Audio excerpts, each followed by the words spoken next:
अहिल्यानगर शहरातील मुकुंदनगरमध्ये लाकडी दांड्याने दुकानांसह 2 मोटरसायकलची तोडफोड करण्यात आली। मारहाणीमध्ये एक युवक जखमी झालाय। लाकडी दांड्याने दुकानासह 2 मोटरसायकलची तोडफोड करण्यात आली। संपूर्ण घटना सीसीटीव्ही मध्ये चित्रित झाली। किरकोळ भांडणाचं रूपांतर हाणामारीत झाले। या मारहाणीमध्ये एक युवक जखमी झालाय, त्याला उपचारासाठी रुग्णालयामध्ये दाखल करण्यात आले। किरकोळ मारहाणीचं हाणामारीत रूपांतर झालं। या तोडफोडीचा संपूर्ण व्हिडिओ सीसीटीव्ही मध्ये कैद झालाय।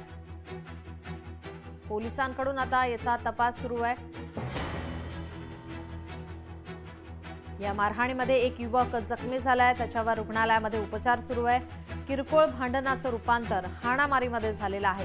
ही संपूर्ण घटना सीसीटीव्ही मध्ये कैद झाली आहे। संपूर्ण घटनेचा पोलीस आता सीसीटीव्हीच्या आधारे तपास करतायत।